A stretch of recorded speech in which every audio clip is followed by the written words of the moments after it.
Luxury Staffing, the podcast by Morgan and Mallet. Vetting in the age of AI. What principals need to know before they hire.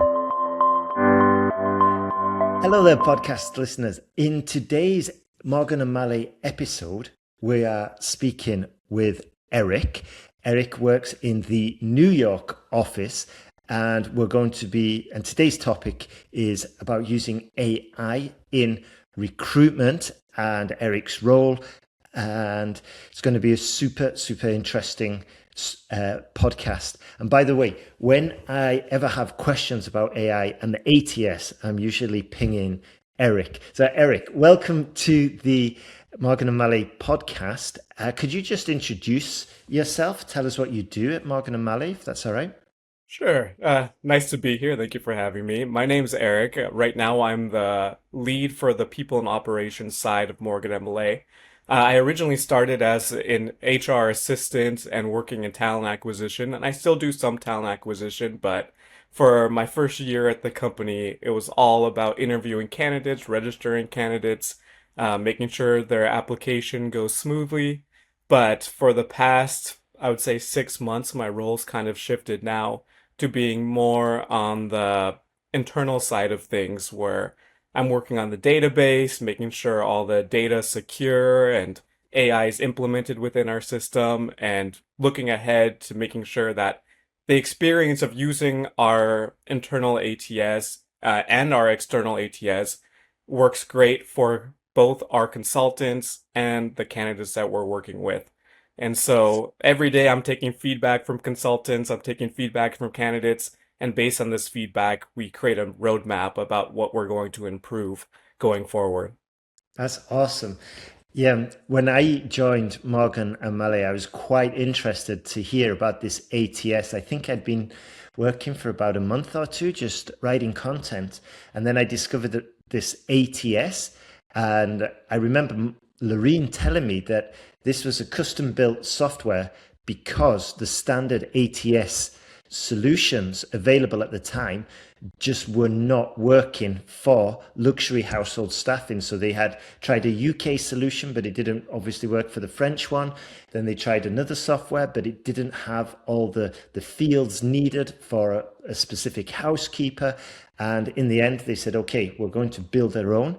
And yeah, according to Laurine and Morgan, it's been an absolute asset, especially as the company's grown and expanded into the jurisdictions. But just before I start asking you some more questions, Eric, I'm curious to know which do you prefer, working on the ATS or your previous role working with the candidates and doing the interviews? Which do you prefer, or which gives you the most enjoyment? Better way to say it.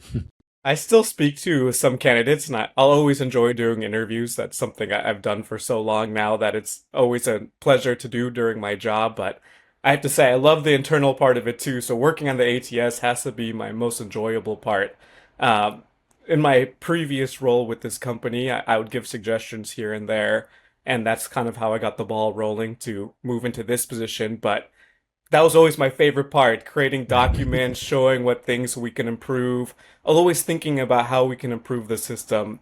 That's the part that always keeps me motivated. And now I could actually do those improvements directly with the software engineers. So I'm happy to come to work every day, and I'll dream about the ATS. Anything I'm doing, I'll be thinking about how to improve the ATS. And anytime there's an idea that comes to me, I'll go to my notes app, really quickly write it down to present to our software engineer, so we could get working on the improvements right away. Super.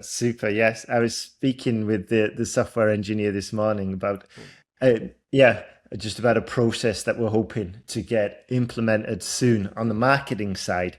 So yeah, I guess it's super busy with all the feedback coming from the recruiters, from the consultants, from you, and then from me as well. Poor guy. He's definitely very busy, and he's making major changes to a lot of things at the same time. So I definitely sympathize with him, but I'm also very thankful to him too. He works very well. So shout out to the software engineer. Super. And then before before Morgan and Malley, you were at Google, and were the AI tools sort of like, well, sorry, let's rewind a bit. What were you doing at Google before you started with Morgan and Malley? So at Google, I was a software engineer intern recruiter. And so that was working with bachelor's, master's, and PhD students to have a summer internship, winter internship, and or sometimes a spring internship at Google. And so at that time, this is about 3, 4 years ago, the AI wasn't as prevalent as it is now. So we weren't really using any sort of AI when it came to recruitment. There was a team that was outside of Google that would pre-screen the resumes in a way that AI does now, making sure they have the minimum qualifications. But after that pre-screen, it was just all up to manual work. I would look at the resume, see if they're a match, set up their interviews, and then from there, I'm their point of contact all the way through to their offer. Interesting. Wow. Okay. Yeah. And now, what what strikes you most about um, well, what strikes you most about how AI is being used now, or is it being used in the process with the ATS at the moment? Right now, it's very minimal. We're looking into ways to use AI a little bit more, but the way that I see AI in our ATS or any use of it in the future, it's more a tool than a thinking device, or it can't think for you, but it's a tool that we can use. So I could look at the minimum qualifications, but to really see if a candidate is a good fit, it would take a recruiter to look at the resume to make that final decision. Other than that, we're going to use AI to help us look for candidates so we can provide candidates quicker to clients and also help candidates find roles quicker by implementing AI as our search tool, basically. Um, from there, the only other tool that we'll use it for now is just formatting resumes. But I would say the best thing would be writing a resume and then just using the AI to help make it look more presentable and better in that way. But we'll never use AI to think as a consultant or to think for us or do our job for us. We want to be pretty hands-on going forward as well. That's interesting. Can you explain why you'd prefer to be pretty hands-on? Yeah, I think because AI can't think like a consultant does. The consultant's the one that meets with the clients. He hears what the clients are looking for. He or she looks hears what the client's looking for. And based on this conversation, they'll find a candidate. So sometimes you have to read between the lines of a resume that an AI tool may not be able to do, but a consultant could do. Because the biggest match isn't necessarily the experience that you have or what you've done in the past. That's a big help, and there are some minimum qualifications that you need to have. But to match a consultant or to match a client with a candidate, the most important thing is actually personality. And how consultant needs to have a feel of the candidate's personality before they can present the qualified candidates to the clients. And AI, as of right now, I don't think it could do that like a consultant does. That's interesting. Yeah, I wanted to pick up on what you said about reading between the lines, and you went on to explain it about getting the feeling, which is what other recruiters have mentioned as well. And I'm from a non-recruiting background, but I guess when we're talking about the feeling, or reading between the lines, it could be the tone of the voice or the energy or the enthusiasm, these kind of signals. Is that right? That Yes. Morgan and Malley want to uh, keep capturing via a human, because these, I guess, there's some of the strongest signals a recruiter can use, right? Yes, exactly, exactly. And so, yeah, it really, really important to get to know the candidate. Even if the resume doesn't look like a 100% exact match from right off the bat, it's still really good to meet with the candidate to see what they present like. Are they professional? Do they have a personality that seems like they can mesh with the client? That is what's the most important part about this process. And so, even if AI gets stronger and stronger and stronger, which it probably will, I feel like to be a good recruiter, you still need to be really hands-on with the whole process. That's interesting. Yeah.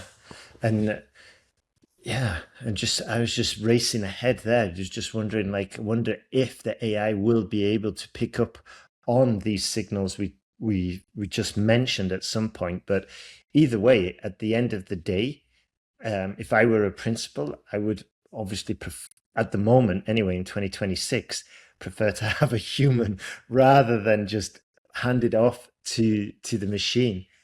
Yeah, So exactly. can you give us some other examples of like where M&M is using AI, but it's also keeping humans in charge? I could you just share a few more examples if that's all right? Sure.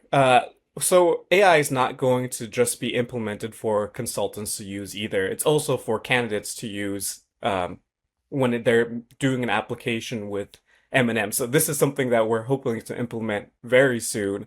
That if you don't have a resume, or you feel, or if you're a candidate and you don't have a resume, or you feel like your resume isn't up to par with what agencies are looking for, we want to implement an AI that is on the job application so that when you're filling out your application, AI will assist you every step of the way so that you can create a professional resume.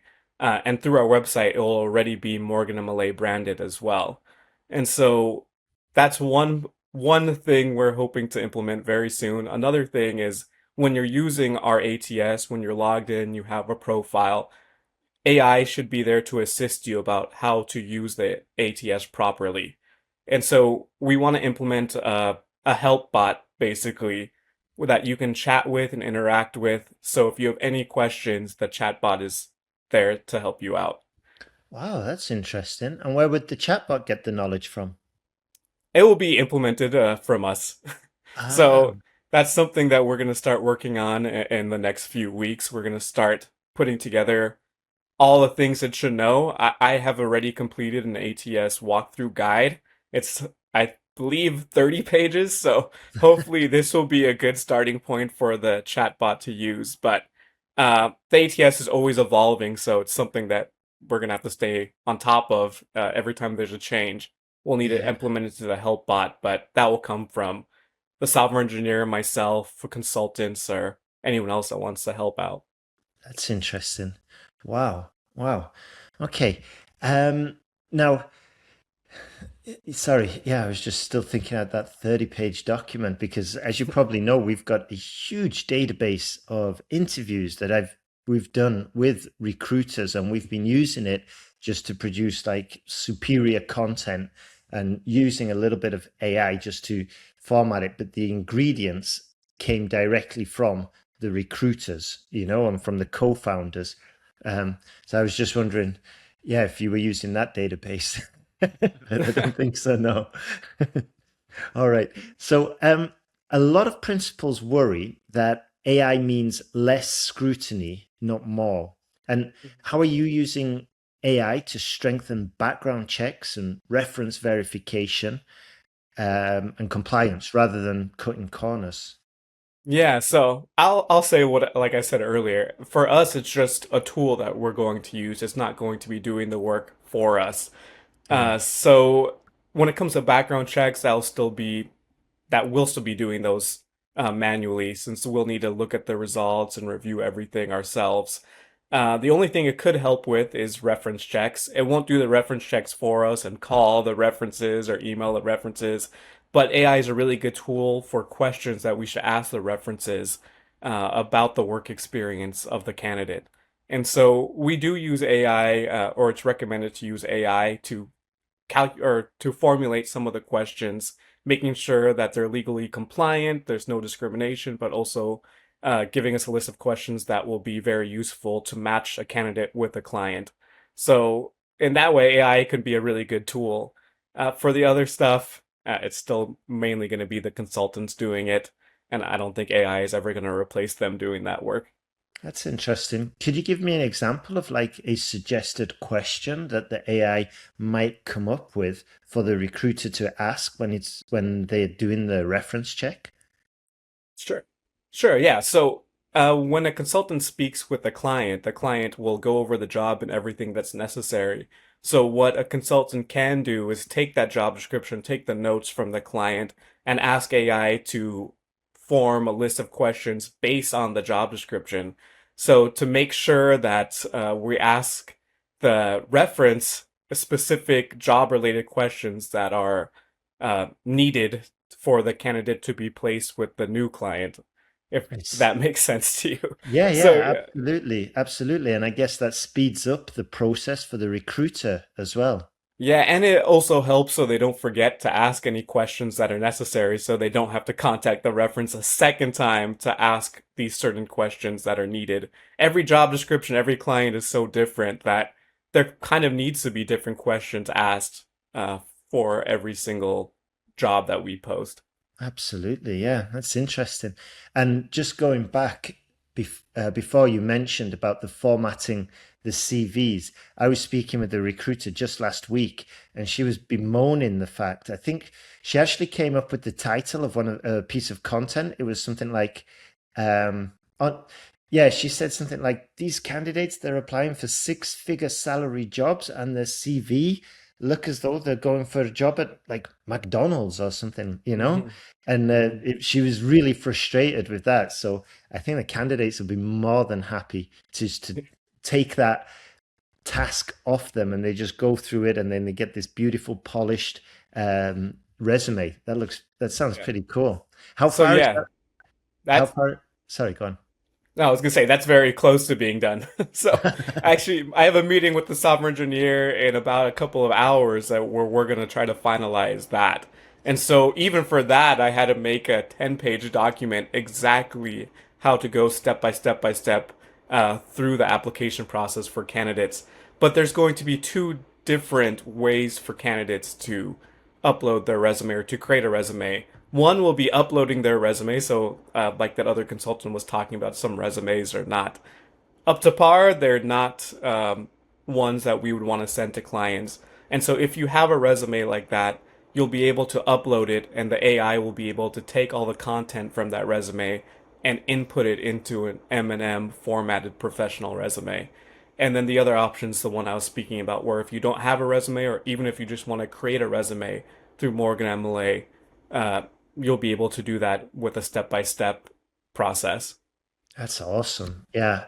I could just imagine like the client being in the past from other agencies just receiving a basket full of just random CVs, and it'd be so much harder just to compare the three or the five candidates. But if you've got exactly standardized formatting, it's going to make the decision making that little bit faster and easier as well, won't it? Yeah, that's what our hope is. That'll make it easier for everybody. It'll be make it easier for the candidates to get a professional resume quickly. It'll make it easier for the consultants. Now they don't have to go in and edit every resume themselves. Yeah. And then it'll be easier for the clients when they see the presentation. It'll be easier for them to go through the resume and look for exactly what they need. Super. Yeah. Okay. Next question. One of your recent internal projects is auto filtering minimum qualifications Mhm.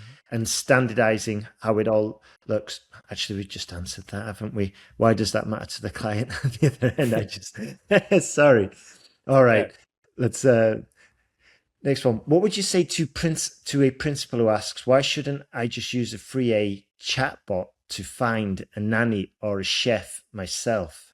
And to answer that question, it's a lot of what we've been speaking about already, that Yeah. AI is just a tool you can use. It's not going to think for you. And if it is thinking for you, that's not a good sign, I would Game say. over. Yeah, game over already. And so AI, of course, can help you set filters, help you find candidates, but you really need someone with recruitment experience that could speak to these candidates and get a better feel for them. And the more experience you have in recruiting, the better you are at reading people. And so what's been an issue for us and for other agencies and in my other recruitment job is candidates can lie about their experience. And so you really need someone that could speak to the candidate and ask them questions related to their experience, that understands the industry, to know whether or not you can believe the resume or not. And so AI unless it could speak or read through the lines or anything, right now it's just going to take exactly what's on the resume and use that to determine if it's a right candidate. And so, at least when you're speaking with a consultant, a recruiter can speak to the candidates and really verify the experience and if they are a good match for the client. And I don't think AI will have that capability at this point. Interesting. Yeah. Yeah. And then final question, Eric, just looking ahead 2 or 3 years, do you see AI changing the way ultra high net worth families hire private staff? And also, what do you think principals should might be asking their agency now to just to stay ahead of this curve? AI probably will be changing a lot more in the future. Things that I probably can't even imagine are going to change. Their best consultants, and more, and these best consultants are going to be able to deal with a lot more requests at the same time with the AI tools that are being built in the future. Um, and so yeah, what was the second part of that question? I apologize. Sorry, no, just stick with this. I'll say the second part in a second. So just to summarize it, you envision the recruiters, the consultants, just getting gains in productivity and increasing their volume just because they're using these tools. The recruiter is probably going to stay there and just get more productive, which is kind of similar to what's happened throughout history, isn't it? When new technology comes. That's how I imagine it, at least. We'll see what exactly happens, but yeah, it should help with productivity and really take away a lot of the busy work that people have to do right now, like the manual resume editing or uh, the anything else to do with searching for candidates and all that stuff. Right now, it's all manual, but with the more AI tools, like you're saying, it's going to help with productivity and they'll be able to handle a lot more workload, hopefully.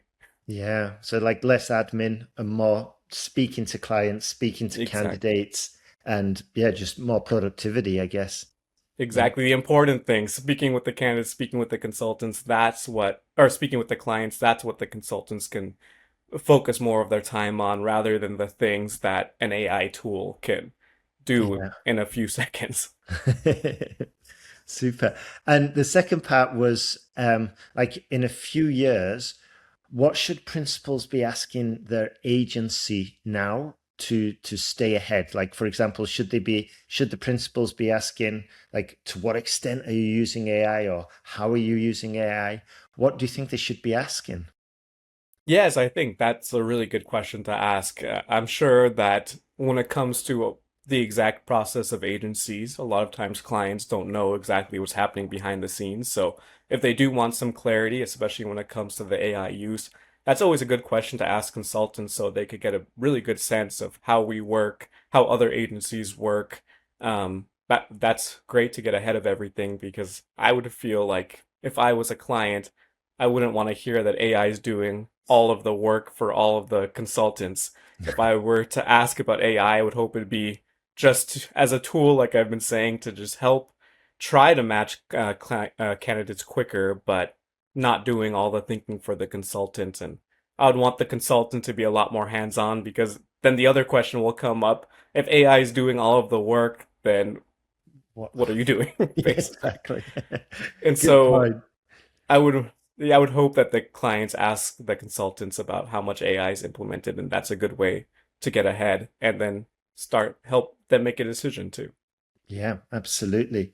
That's fantastic, Eric. Is there anything that I should have asked you that you think listeners would need to hear or should hear, or did I cover everything?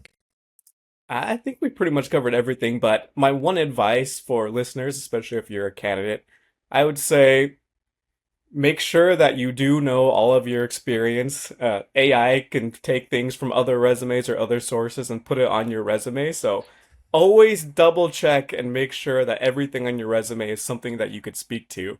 Because I know at Morgan Mallet we'll be asking you about your experience. So even if you're making a resume that's through our website, always double check to make sure you're comfortable with everything put on there so that it does reflect your experience honestly. And Yeah. You don't want That to is embarrass yourself. that is so true. That's so true. Like, yeah, I've seen the hallucinations Mhm. when I've been writing content for the site, and I'm like, Morgan and Mallet does not have an office in Barcelona. It's like, what? It's just goes It's off on one.